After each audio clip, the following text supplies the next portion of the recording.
السلام علیکم ورحمۃ اللہ وبرکاتہ۔ اہلاً و سہلاً اقرا مہد الحافظات بشاور شار ورثت جماعت خاصہ اول مضمون تفسیر سبق نمبر 11 سورہ کوثر۔ ترجمے کی طرف دیکھیں۔ بسم اللہ الرحمن الرحیم۔ انا بے شک ہم نے اعطینا کا عطا کیا ہے آپ کو الکوثر کوثر فصلی پس نماز پڑھ لربک اپنے رب کی ونحر اور قربانی کیجیے ان بے شک شان اکا آپ کا دشمن هو الابتر بے نشان ہے۔ لغات کی طرف دیکھیں۔ الکوثر کوثر یہ کثرتن سے ماخوذ ہے اور جو چیز مقدار میں یا تعداد میں یا قدر و مرتبے میں یعنی رتبے میں اور برکت میں زیادہ ہو تو اہل عرب یعنی جو عرب والے تھے اس کو کوثر کہتے ہیں۔ ونحر انحر یہ امر حاضر کا صیغہ ہے۔ نحرن باب فتحہ سے مشتق ہے۔ نحرن یعنی نحرن سے یہ مشتق ہے اور باب فتحہ کا صیغہ ہے اور اس کے معنی قربانی کے ہیں۔ شانعن دشمن یہ اسم فاعل کا صیغہ ہے۔ شنع باب فتحہ سے بغض رکھنا اور دشمنی کرنا۔ ابتر بمعنی کٹا ہوا، ابتر بمعنی کٹا ہوا اور وہ شخص کی جس کی اولاد نہ ہو، اور باب نصرہ سے بمعنی کاٹنا اور باب سمیرہ سے بطوراً کٹ جانا۔ اب ان آیات کی تفسیر کی طرف دیکھیں۔ انا اعطیناک الکوثر یعنی بے شک ہم نے آپ کو کوثر عطا کی۔ تو اب یہاں پر کوثر کا یہاں کیا مطلب ہے، کوثر کا مصداق کیا ہے، مطلب اس سے کیا مراد ہے، تو اس سلسلے میں کوثر کے بارے میں جو ہے وہ بہت سے اقوال ہیں۔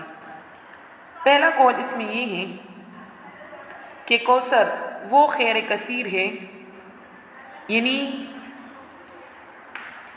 خیر جو بلائی ہو، کثیر زیادہ کو کہا جاتا ہے، جو اللہ تعالیٰ نے آپ کو عطا کی ہو، یعنی وہ زیادہ خیر جو اللہ تعالیٰ نے آپ کو عطا فرمائی ہو۔ اور نمبر 2 دوسرا قول جو ہے وہ یہ ہے کہ کوثر جنت کی نہر ہے جو نبی کریم صلی اللہ علیہ وسلم کو شب معراج میں دکھائی گئی تھی، جس کے کنارے موتیوں کے خیمے ہیں اور وہ اس کا پانی مشک کی طرح خوشبودار ہے۔ مشک یہ ایک قسم کی خوشبو ہے، تو اس کا پانی دودھ سے زیادہ سفید ہے اور شہد سے زیادہ بڑھ کر جو ہے وہ میٹھا ہے، شیرین ہے، شیرین میٹھے کو کہا جاتا ہے، اور اس میں ایسے پرندے ہیں کہ جس کی گردنیں اونٹوں کی گردنوں کی طرح ہے۔ تیسرا قول وہ حوض ہے، کوثر وہ حوض ہے کہ جو محشر میں ہوگی۔ حوض کے پانی جس میں جو ہے وہ ہو ایک تالاب سا، اس کو حوض کہا جاتا ہے، تو جو محشر میں ہوگی اور پل صراط سے پہلے جو ہے یہ ہوگا۔ بعض کہتے ہیں کہ یہ 2 حوضیں ہیں، یعنی 2 تالابیں ہیں، ایک محشر میں اور ایک پل صراط کے بعد، اور دونوں کا نام کوثر ہوگا۔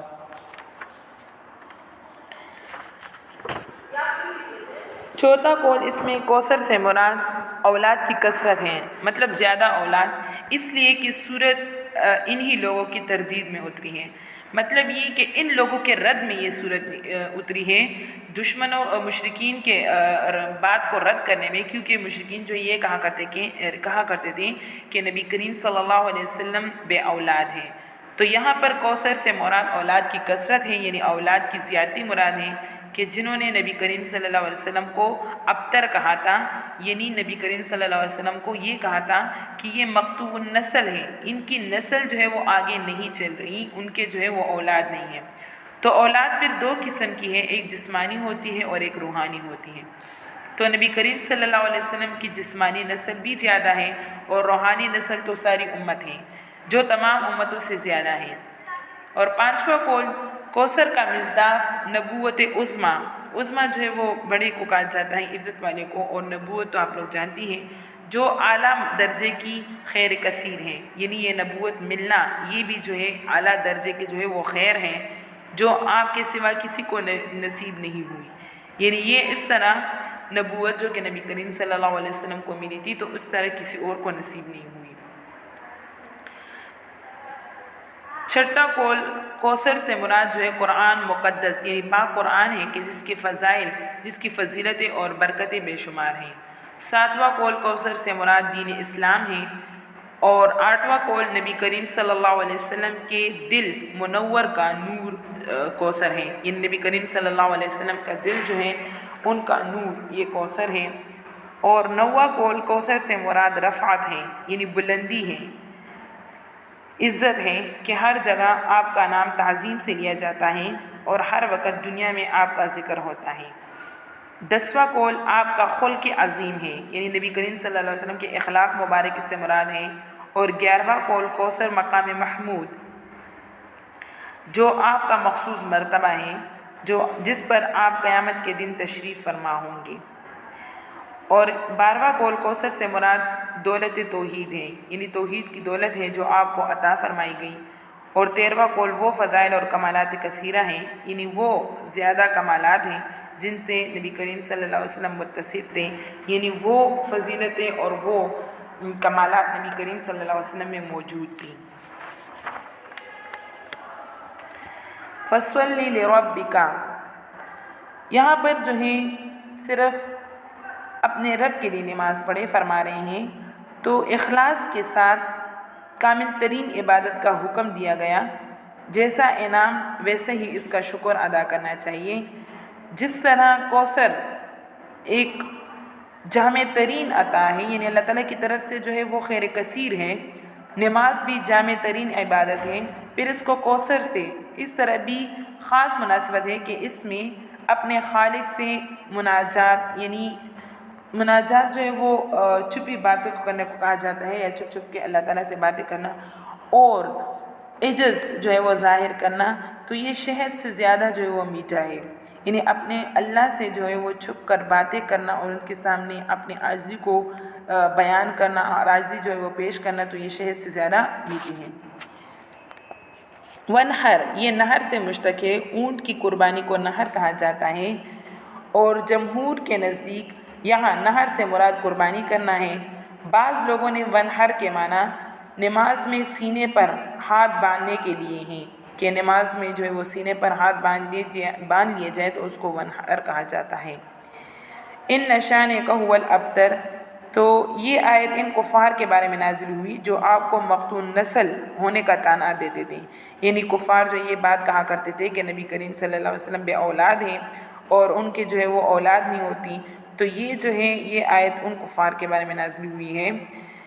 اس میں اس طرف بھی اشارہ ہے کہ آپ کی اتباع، یعنی جو آپ کی تابعداری کرتے ہیں اور پیروی کرتے ہیں، اور آپ سے تعلق،